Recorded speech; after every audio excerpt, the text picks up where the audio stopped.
Months passed, and the neighborhood looked better than ever. Lawns were vibrant, trees well trimmed, and flowers bloomed in every yard. But what truly changed wasn't the grass, it was the people. The community had learned something deeper about respect, pride, and redemption. Ethan often walked through the streets at sunrise, the same ones where people once mocked him. Now, they waved and smiled warmly. Kids ran past, laughing, playing on the soft grass he once got fined for. Life had come full circle. One afternoon, as Ethan watered his front lawn, Margaret walked by. No clipboard this time. No condescending smirk. Just quiet humility. "Ethan," she began softly, "I owe you an apology. I was wrong to treat you the way I did." Ethan paused, then nodded with a calm smile. "It's all right, Margaret. Sometimes, people need to see things grow to understand their worth."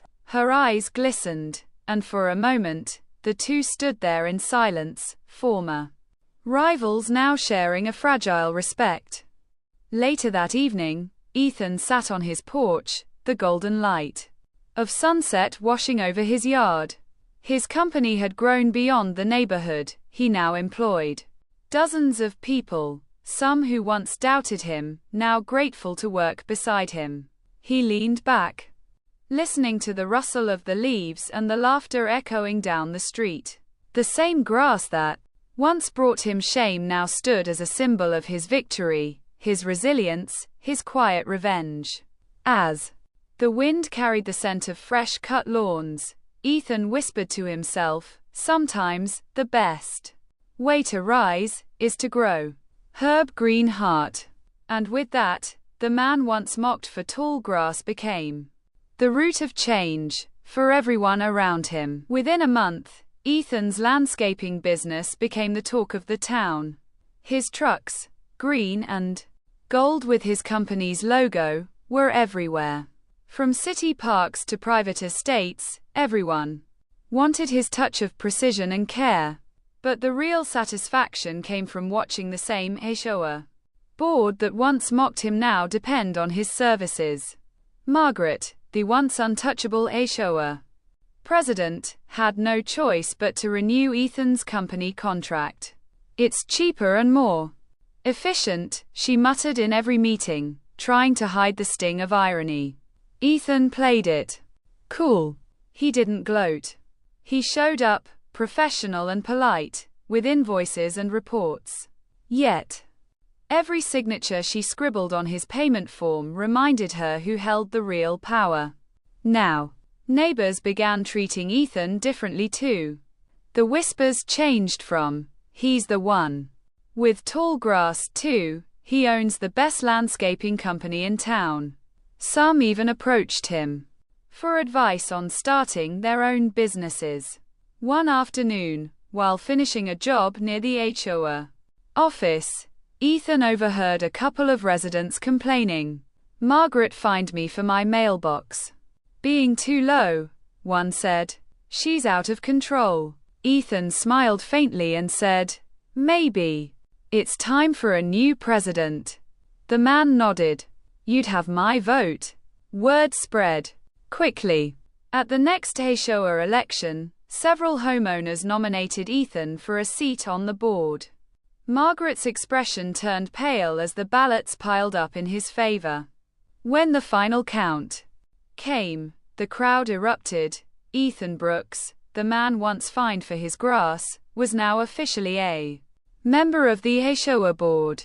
Margaret stood frozen as he shook hands with his new colleagues. Ethan leaned close and whispered, "Guess it's time someone cleaned up this neighborhood properly." For the next week, Ethan barely slept. When he wasn't working his construction shifts, he was making phone calls, researching business permits, and visiting local offices. His idea was simple, but brilliant. If the HOA cared so much about lawns, he'd make sure he controlled every inch of grass in the neighborhood.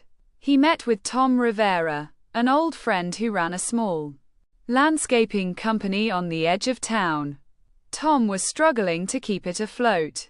Over coffee, Ethan made his move. "What if I buy you out?" he asked. "You keep your crew, I take ownership, and we go big." Tom blinked in surprise. "You serious, Ethan? That's a lot to take on." Ethan smiled. "I'm done being pushed around. I want to turn this frustration into something real."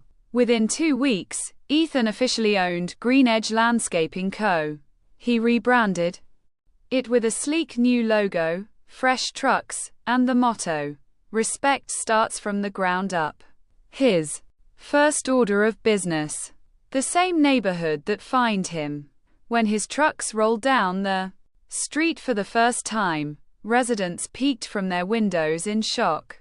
The once problem homeowner was now the man running the most in-demand landscaping service in town.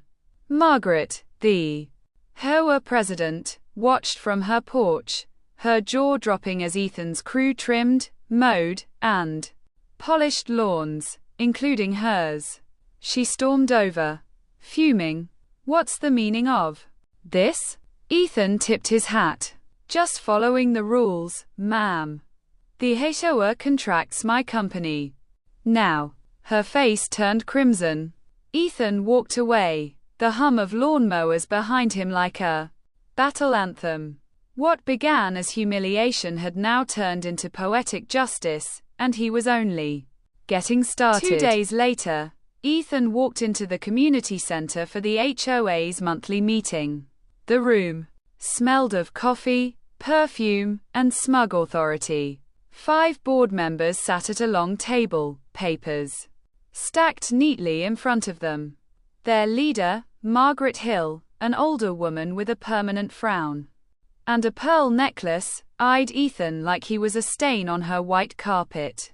"Mr. Brooks," she began, tapping her pen, "your lawn continues to violate community standards. You've been issued a $300 fine and a formal warning."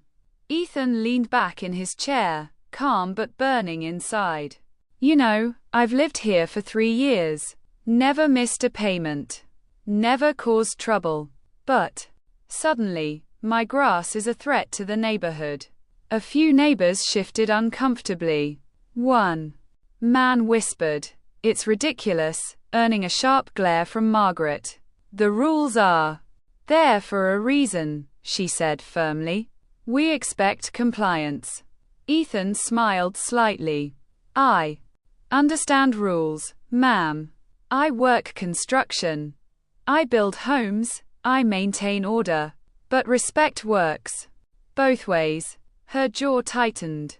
"If you refuse to maintain your property properly, you can expect further penalties." Ethan stood up slowly, his voice dropping lower. "You know what, Margaret? You're absolutely right. If you want perfect lawns, I'll make sure this neighborhood gets the best landscaping money can buy." She smirked, mistaking his calm for defeat. "Glad to hear it." But Ethan wasn't talking about mowing his grass. As he walked